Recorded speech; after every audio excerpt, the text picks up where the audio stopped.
Hello friends, welcome to my channel concept class. दोस्तों आज के इस वीडियो में हम बात करेंगे व्यापम के प्रीवियस ईयर एग्जाम में पूछे गए मैथ के क्वेश्चंस का पार्ट नंबर 12 देखने वाले हैं। जी हाँ दोस्तों, इससे पहले हमने टोटल 11 पार्ट्स अपलोड कर दिए हैं। अगर आपने उनको नहीं देखा है तो प्लीज पहले आप उन्हें भी देख लीजिए, क्योंकि अगर आप व्यापम की किसी भी एग्जाम की तैयारी कर रहे हैं तो आपके लिए सारे ही वीडियो काफी इंपॉर्टेंट होने वाले हैं। क्योंकि आप सभी को पता है कि आपकी व्यापम में भी ग्रुप 4 की एग्जाम आने वाली है, एमपी पुलिस की एग्जाम आने वाली है, एमपी एसआई की एग्जाम आने वाली है और संविदा की एग्जाम आने वाली है। तो दोस्तों अगर आप इनमें से किसी भी एग्जाम की प्रिपरेशन कर रहे हो तो ये सारे ही पार्ट जो है, जितने भी मैं वीडियो अभी अपलोड कर रहा हूँ व्यापम के एग्जाम के लिए, वो सारे के सारे ही आप के लिए बहुत ही इंपॉर्टेंट होने वाले हैं। तो दोस्तों वीडियो को आप ध्यान से देखिएगा, और जितने भी हमारे न्यू मेंबर्स इस वीडियो को पहली बार देख रहे हैं, मैं उसे रिक्वेस्ट करता हूं कि आप भी हमारे इस यूट्यूब चैनल को सब्सक्राइब कर लीजिए। तो चलिए शुरू करते हैं। मेरा नाम सचिन सिलावट है और आप मुझे अनअकैडमी पर भी फॉलो कर सकते हैं, जहां मैं मैथ के टॉपिक वाइज वीडियो कवर करवा रहा हूं। तो दोस्तों आपको वहां हर टॉपिक से रिलेटेड वीडियो मिल जाएंगे। मैं वहां डेली एक टॉपिक कवर करवा रहा हूं, जिसके लिंक डिस्क्रिप्शन बॉक्स में है, तो आप वहां से भी फॉलो कर सकते हैं। दोस्तों वीडियो स्टार्ट करने से पहले मैं आपको बता देना चाहता हूं कि अगर आपने हमें अभी तक अनअकैडमी पर फॉलो नहीं किया है तो आप दोस्तों हमें वहां पर भी फॉलो कर दीजिए, क्योंकि वहां पर मैं व्यापम की प्रीवियस ईयर एग्जाम में पूछे गए रीजनिंग के क्वेश्चंस को कवर करवा रहा हूं, जो कि सारे ही क्वेश्चंस आपके व्यापम में किसी ना किसी एग्जाम में पूछे गए। तो दोस्तों उसका लिंक जो है आपको इसी वीडियो के डिस्क्रिप्शन बॉक्स में मिल जाएगा, तो आप वहां से भी जाकर हमें अनअकैडमी पर फॉलो कर सकते हैं। अब दोस्तों अब यहाँ पर हम बात करते हैं फर्स्ट क्वेश्चन की। तो पहला क्वेश्चन क्या बोला है कि इफ p बाई क्यू बराबर 4/5 इस पूरे की पावर 2 डिवाइड में 8/15 पूरे की power 0, then the value of p by q पूरे की पावर -1 इस, मतलब हमें क्वेश्चंस में यहाँ पर क्या बोला है कि p बटे q की पावर -1 की वैल्यू हमें ज्ञात करनी है। दोस्तों सबसे पहले हमें क्वेश्चंस में क्या गिवन है यहाँ पर कि p बाई क्यू कितना दिया हुआ है। यहाँ पर p बाई क्यू बराबर है, यहाँ पर क्या है कि 4/5 इस पूरे की पावर 2, देन डिवाइड का साइन लगा हुआ और क्या है 8/15 और यहाँ पर इस पूरे की पावर 0। तो हमें यहाँ पर क्या करना है कि p बाई क्यू माइनस इस पूरे की पावर -1 की वैल्यू ज्ञात करना है। तो दोस्तों यहाँ पर आपको सबसे पहले तो p बाई क्यू की वैल्यू पता चलेगी, तभी आप इसको सोल्व कर पाओगे। तो दोस्तों यहाँ पर जो समीकरण दी हुई है इसको हमें सोल्व करना है। तो दोस्तों सबसे पहले आपको यहाँ पर पता है कि p बाई क्यू बराबर क्या है 4/5 इस पूरे की पावर 2। तो यहाँ पर जब हम इसको खोलेंगे तो क्या होगा 4 की घात 2, मतलब कितनी हो जाएगी यहाँ पर 4 चौक 16, देन यहाँ पर कितना हो जाएगा 25। क्लियर है, क्योंकि यहाँ पर 4 की पावर 2 है और 5 की पावर 2 है। अब दोस्तों यहाँ पर आपको पता है कि 8 की पावर 0 देन 50 की पावर 0, तो आपको पता है कि x की पावर 0 बराबर क्या होता है 1, मतलब किसी की भी घात जब 0 होती है तो उसकी वैल्यू या उसका मान कितना आता है 1 आता है। तो यहाँ पर जब हम 8 की पावर 0 देन 15 की पावर 0 करेंगे तो यहाँ पर क्या वैल्यू निकल के आएगी 1/1। इतना समझ में आया आपको? क्लियर है। और यहाँ पर ये क्या है p बाई क्यू है इतना। अब आपको पता है कि जब आप इसको यहाँ पर सोल्व करोगे तो p बाई क्यू की वैल्यू क्या निकल के आएगी, p बाई क्यू की वैल्यू निकल के आएगी 16/25, क्योंकि 1 से जब आप इसको डिवाइड करोगे भी सही तो यहाँ पर कोई फर्क पड़ने वाला नहीं है, क्योंकि आपका जो 1 होता है उसको आप किस में भी मल्टीप्लाई कर लो, किससे भी डिवाइड कर लो, कोई फर्क नहीं पड़ता, मतलब जो संख्या रहती है वही रहती है। अब आपको यहाँ पर पता चल चुका है कि p बाई क्यू की वैल्यू जो है 16/25। तो यहाँ पर आपको ज्ञात क्या करना है यहाँ पर कि p बाई क्यू और इस पूरे की पावर -1। तो आपके सामने p बाई क्यू की वैल्यू पता है कितनी है, यहाँ पर 16 है और डिवाइड में कितना है 25 और इस पूरे की पावर क्या है यहाँ पर -1। दोस्तों जब भी पावर माइनस में होती है तो आपको इसको पॉजिटिव बनाना पड़ता है। दोस्तों जब तक आप इस पावर को पॉजिटिव नहीं बनाते हो तो इसको सोल्व नहीं कर सकते। तो दोस्तों पॉजिटिव बनाने के लिए हमें यहाँ पर क्या करना पड़ेगा कि जो भी संख्या दी हुई है उसको हमें 1 के डिवाइड में लिखना पड़ता है। तो 1 के डिवाइड में क्या हो जाएगा यहाँ पर 16/25 और इस पूरे की पावर कितनी हो जाएगी 1। ये क्या हो गई पॉजिटिव में। अब दोस्तों यहाँ पर आपको पता है कि 1 के डिवाइड में 16/25 है, तो यहाँ पर जब 16 का मल्टीप्लाई 1 में करोगे तो 16 ही होगा और 25 का मल्टीप्लाई 25 में करोगे तो क्या होगा सेम होगा। मतलब यहाँ से वैल्यू क्या निकल के आएगी, यहाँ पर आएगी 1 डिवाइड में क्या होगा 16/25।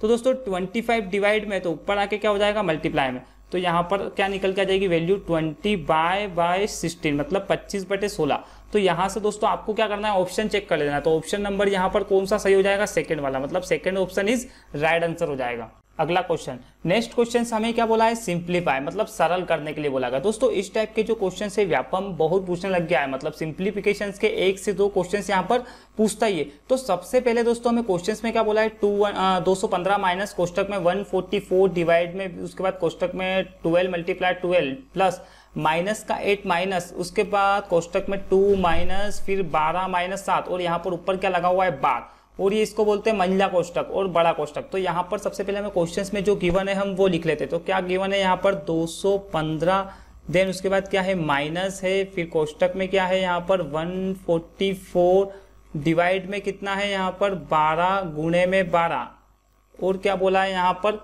प्लस, उसके बाद कोष्टक में माइनस का 8 गिवन है, फिर माइनस, फिर यहाँ पर मंझला कोष्टक है 2 माइनस यहाँ पर क्या है 12 माइनस 7, और इनके ऊपर क्या लगा हुआ है 12 लगा हुआ है।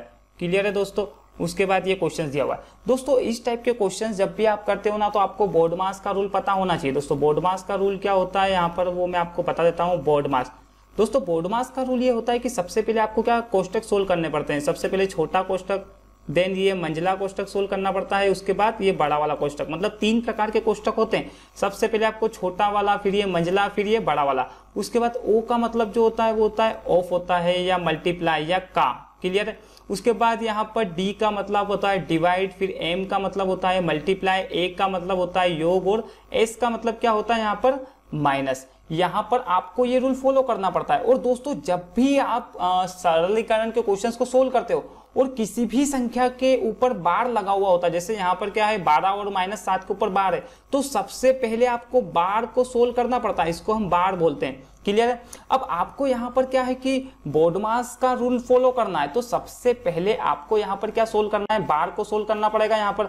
तो सबसे पहले यहाँ पर जब हम देखते हैं तो क्या है 215 माइनस यहाँ पर क्या हो जाएगा 144 डिवाइड में कितना हो जाएगा यहाँ पर 12 गुणे में 12, उसके बाद यहाँ पर प्लस माइनस में कितने हो जाएंगे 8, और यहाँ पर फिर माइनस का साइन हो जाएगा, उसके बाद 2 माइनस। अब यहाँ पर इन दोनों का डिफरेंस करोगे तो आपके पास क्या निकल के आएगी, वैल्यू +5 निकल के आएगी। दोस्तों यहाँ पर क्या होगा 12 में से 7 करोगे तो माइनस की 5 वैल्यू निकल के आएगी, क्योंकि ये माइनस का साइन है, और ये तो प्लस का 2 और माइनस का 5। जब आप इन दोनों को माइनस करोगे तो यहाँ पर क्या वैल्यू निकल के आएगी, यहाँ पर जो वैल्यू निकल के आएगी वो आएगी माइनस का 3। तो दोस्तों यहाँ पर 2 कैंसिल कर लेते हैं हम, है ना। तो यहाँ पर मैंने क्या करा, इन दोनों का योग करके 2 में से माइनस कर दिया, तो यहाँ पर वैल्यू क्या निकल के आएगी माइनस का 3। अब हमको एक स्टेप कम करनी पड़ेगी यहाँ पर। अब आपको पता है कि आपने बार को सोल्व कर लिया, उसके बाद यहाँ पर छोटा कोष्टक सोल्व होता है दोस्तों। तो छोटा वाला कोष्टक यहाँ पर मतलब ये वाली संख्या आप सोल्व होगी सबसे पहले, इतना आपको पता चल गया। तो 215 माइनस उसके बाद यहाँ पर क्या है 144 डिवाइड में क्या है 12 मल्टीप्लाई 12 मतलब कितना हो जाएगा 144। दोस्तों इस टाइप के क्वेश्चंस को आपको रूल वाइज ही सोल्व करना पड़ता है। अगर आपने यहाँ पर पहले माइनस कर लिया या पहले मल्टीप्लाई कर लिया या बोर्ड मास के रूल को फॉलो नहीं किया तो इस टाइप के क्वेश्चंस के आपको 10 तरह के आंसर मिल सकते हैं। क्लियर है यहाँ पर। अब यहाँ पर क्या होगा, इनको हमने सोल्व कर लिया, यहाँ पर प्लस हो गया, माइनस का क्या है 8 है, और यहाँ पर माइनस, उसके बाद ये क्या है यहाँ पर माइनस का 3 है। क्लियर है यहाँ पर। अब आपको यहाँ पर क्या करना है कि डिवाइड वाला सोल्व करना पड़ेगा। तो यहाँ पर इसको आप कैंसिल करोगे तो कितना हो जाएगा 1, मतलब 215 माइनस, और यहाँ पर क्या हो जाएगा 1, फिर यहाँ पर क्या है प्लस का साइन है, देन यहाँ पर माइनस के 8 है, और यहाँ पर क्या है माइनस का 3 है। इतना आपको समझ में आया। अब आपको यहाँ पर क्या करना है दोस्तों 215। क्लियर है। उसके बाद माइनस का साइन है, देन यहाँ पर प्लस का 1 और माइनस का 8, तो यहाँ पर क्या हो जाएगा माइनस का 7, देन यहाँ पर माइनस माइनस प्लस, तो यहाँ पर कितना हो जाएगा प्लस का 4 हो जाएगा। इतना क्लियर है आपको। अब यहाँ पर आपको क्या करना है, सिर्फ सोल्व कर लेना है। तो 215, अब यहाँ पर माइनस का 7 और प्लस का 4 कितना हो जाएगा, यहाँ पर जब हम दोनों को माइनस करेंगे तो यहाँ पर वैल्यू क्या निकल के आएगी, यहाँ पर 3 है ना, यहाँ पर 3 बचा था, तो माइनस का 7 प्लस का 3 मतलब वैल्यू क्या बचेगी 4, और 4 क्या बचेगा यहाँ पर माइनस का, मतलब यहाँ पर माइनस का साइन है और एक और माइनस का 4 बच जाएगा, तो माइनस माइनस क्या हो जाएंगे प्लस। तो यहाँ पर 215 में आप 4 जोड़ोगे तो वैल्यू क्या निकल के आएगी 219, तो 219 आंसर आएगा। अब आपको यहाँ पर ऑप्शंस में कौन सा मतलब सेकंड वाला ऑप्शंस क्या हो जाएगा, यहाँ पर राइट हो जाएगा, मतलब 219 इस राइट आंसर हो जाएगा। दोस्तों आपको यहाँ पर जब भी बोर्ड मास का रूल फॉलो करते हो और जैसे आजकल व्यापम में बार वाले क्वेश्चंस भी आने लग गए। तो दोस्तों सबसे पहले आपको बार को सोल्व करना पड़ता है यहाँ पर, मतलब हमने सबसे पहले क्या करा यहाँ पर 12 को माइनस करा 7 से, देन उसके बाद जो बोर्ड मास का रूल होता है ना उसको हमने यहाँ पर फॉलो कर लिया। तो जब आप इसको फॉलो करोगे तो आपके सामने वैल्यू का निकल के आएगी 219, मतलब ऑप्शन सेकंड क्या हो जाएगा यहाँ से राइट आंसर हो जाएगा। नेक्स्ट क्वेश्चन, अगला क्वेश्चन क्या बोला है कि यदि एक समलम का क्षेत्रफल, मतलब एक समलम चतुर्भुज का क्षेत्रफल 54 सेंटीमीटर स्क्वायर तथा इसकी ऊंचाई 9 सेंटीमीटर है तो इसकी समांतर भुजाओं का योग ज्ञात करना है। दोस्तों सबसे पहले आपको यह पता होना चाहिए कि समलम चतुर्भुज होता क्या है। समलम चतुर्भुज क्या होता है, यहाँ पर मैं आपको यहाँ पर इसकी आकृति बनाकर बता देता हूं कि समलम चतुर्भुज किस तरीके का होता है। ये होता है समलम चतुर्भुज, यहाँ पर इस टाइप की ये बन जाता है समलम चतुर्भुज। ठीक है दोस्तों, यहाँ पर ए भुजा हो जाती है ये बी, और यहाँ पर ये सी, और ये क्या हो जाएगा यहाँ पर डी, और ये जो होती है ऊंचाई होती है, और ये दोनों भुजाएं क्या होती है आमने सामने की बराबर होती है। तो इस टाइप का होता है आपका समलम चतुर्भुज। तो यहाँ पर आपको क्या क्या गिवन है कि समलम चतुर्भुज का क्षेत्रफल आपको गिवन है, मतलब यहाँ पर क्या पता है आपको कि समलम का क्षेत्रफल पता होना चाहिए आपको दोस्तों यहाँ पर, क्योंकि आपको क्षेत्रफल के बराबर में क्षेत्रफल रखना पड़ेगा। तो समलम चतुर्भुज का क्षेत्रफल क्या होता है, ये होता है 1/2। देन उसके बाद क्या है यहाँ पर कोष्टक में क्या होता है कि समांतर भुजाओं का योग, समांतर भुजाओं का योग। देन यहाँ पर क्या होता है मल्टीप्लाई उनके बीच की दूरी, मतलब उनके बीच की दूरी। क्लियर।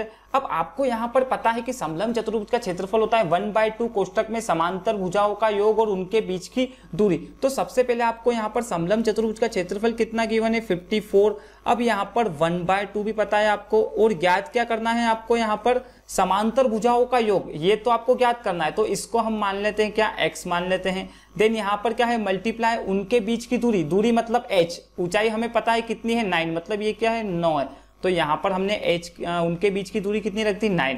तो दोस्तों जब यहाँ से आप इसको सोल्व करोगे तो आपके सामने जैसे यहाँ से 9 से 54 को कैंसिल करोगे तो कितनी बार कैंसिल हो जाएगा 6 टाइम कैंसिल हो जाएगा, और ये डिवाइड में 2 है तो बराबर किधर आएगा तो क्या होगा मल्टीप्लाई में, बराबर क्या है x, और x क्या माना है हमने समांतर भुजाओं का योग, और पूछा भी क्या है कि समांतर भुजाओं का योग। तो x बराबर क्या होगा 6 का मल्टीप्लाई जब आप 2 में करोगे तो कितना होगा 12 सेंटीमीटर।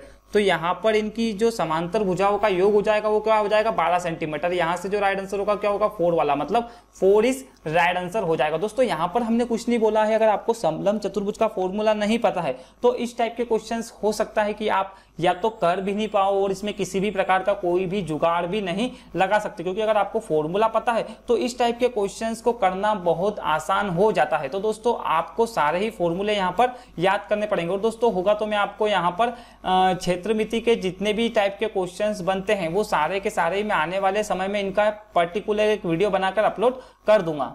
नेक्स्ट क्वेश्चन, अगला क्वेश्चन क्या दिया हुआ है कि दिए गए पाई चार्ट में एक परिवार द्वारा विभिन्न वस्तुओं पर किए गए व्यय को दर्शाया गया है। इस पाई चार्ट का अध्ययन करके आवास पर होने वाला व्यय प्रतिशत आपको क्या करना है ज्ञात करना है, मतलब आपको हाउसिंग पर होने वाला व्यय ज्ञात करना है, और वो भी क्या ज्ञात करना है प्रतिशत में, मतलब आपको परसेंटेज में वैल्यू फाइंड करना है। दोस्तों यहाँ पर आपको एक सर्कल दिया हुआ है, मतलब वृत्त दिया हुआ है, और आपको पता है कि यहाँ पर जो एक सर्कल होता है वो कितने डिग्री का होता है 360 डिग्री का ये होता है। क्लियर है। अब आपको यहाँ पर क्या है कि डिग्री में क्वेश्चंस दिया हुआ है, बहुत बार ऐसा होता है कि परसेंटेज में देते हैं और डिग्री में पूछ लेते हैं, और कई बार होता है ऐसा होता है कि डिग्री में देते हैं और परसेंटेज में पूछ लेते हैं। तो दोस्तों इस टाइप के क्वेश्चंस को आपको किस तरीके से सोल्व करना है वो मैं आपको यहाँ पर बताना वाला हूँ। तो यहाँ पर क्या बोला है कि निम्नलिखित पाई चार्ट में एक परिवार द्वारा विभिन्न वस्तुओं पर किए गए व्यय को दर्शाया गया। इस पाई चार्ट का अध्ययन करके आपको आवास पर होने वाले व्यय प्रतिशत में ज्ञात करना है, मतलब आपको हाउसिंग ज्ञात करना है। तो दोस्तों आपको यहाँ पर अगर परसेंटेज में वैल्यू दी जाती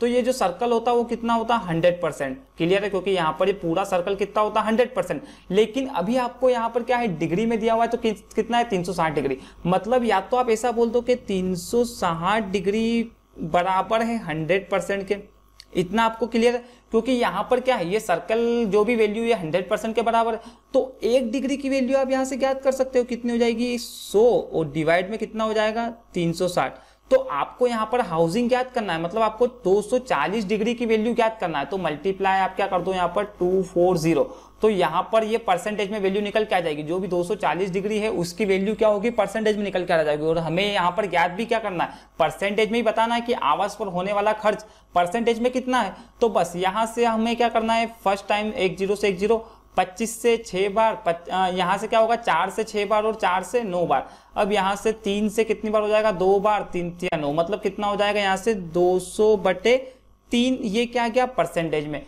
दोस्तों या तो ऑप्शन इस टाइप से हो तो भी सही है, लेकिन हमें यहाँ पर ऑप्शन इस टाइप से दिया है, तो इसको हम और सोल्व करेंगे तो क्या होगा 3 से 6 बार, फिर उसके बाद 3 से 6 बार, फिर यहाँ पर पॉइंट लग जाएगा, फिर 0, मतलब 3 6 18, मतलब कितना हो जाएगा 66.7%, मतलब 66.66 आएगा, तो यहाँ पर क्या हो जाएगा 7 हो जाएगा।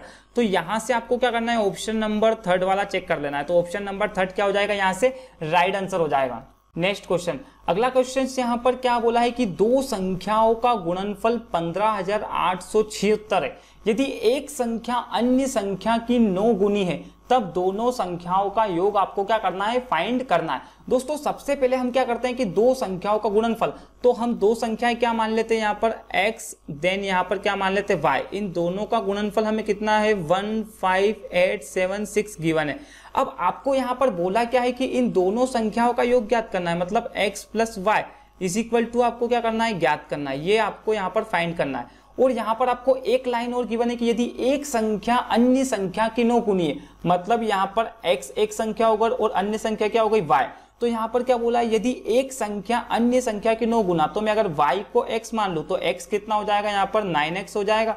यहाँ पर दोस्तों x जो है ना वो माना है हमने, तो यहाँ पर आप कंपेयर मत करना इसमें ना, क्लियर। अब यहाँ पर आपको पता है कि इन दोनों का मल्टीप्लाई दिया हुआ है, x और y का मल्टीप्लाई पता है आपको 15876 है। तो यहाँ पर भी इन दोनों का भी क्या करना है, आपको मल्टीप्लाई कर लेना है। तो यहाँ पर आप 9x × x और बराबर में क्या है, यहाँ पर रख दो आप वैल्यू 15876। तो यहाँ से आपके सामने क्या होगा, x की वैल्यू निकल के आ जाएगी।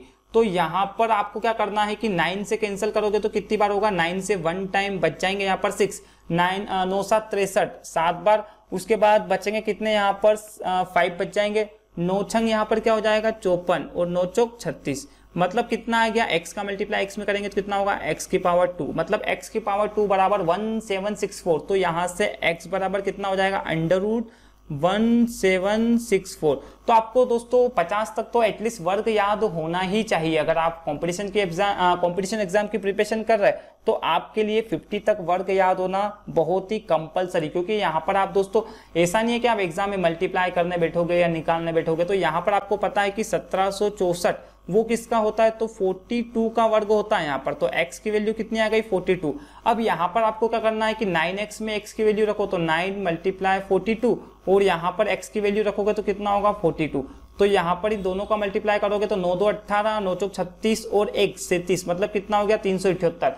तो x की वैल्यू हो गई 378, देन y की वैल्यू हो गई 42। तो आपको यहाँ पर क्या करना है, इन दोनों का योग ज्ञात करना है। तो बस योग कर लो, तो 8 और 2 10, 7 और 4 11 और 1 12, 3 और 1 4, मतलब कितना हो गया 420। तो दोनों का जो योग होगा, मतलब दोनों संख्याओं का योग कितना हो जाएगा 420। तो यहाँ पर क्या है, ऑप्शन नंबर फर्स्ट क्या हो जाएगा, यहाँ से राइट आंसर हो जाएगा। तो दोस्तों आई थिंक मुझे लगता है कि ये वीडियो आपको अच्छे से समझ में आया होगा। अगर ये वीडियो आपको पसंद आता है तो प्लीज इसे लाइक करें, शेयर करें और कमेंट करें।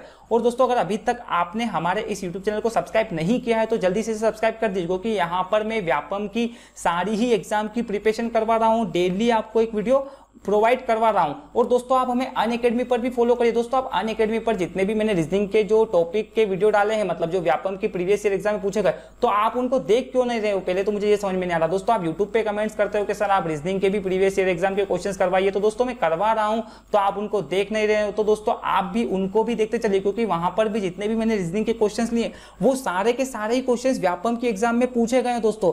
तो अगर आप व्यापम की एग्जाम की तैयारी कर रहे हो तो आपके लिए वो वीडियो बहुत ही इंपॉर्टेंट होने वाला है। तो दोस्तों या तो आप उन वीडियो को जो है इस वीडियो के डिस्क्रिप्शन बॉक्स में जाकर उनकी लिंक मैंने दी हुई है तो वहां से देख सकते हो, या फिर इसी वीडियो के कमेंट्स बॉक्स में मैं उन सभी का लिंक शेयर कर दूंगा, तो आप कमेंट्स बॉक्स में जाकर भी उन वीडियो को देख सकते हो जो मैंने रीजनिंग के प्रीवियस ईयर एग्जाम के क्वेश्चंस अनअकैडमी पर अपलोड किए। तो दोस्तों आप हमें अनअकैडमी पर भी फॉलो कर दीजिए। Thank you.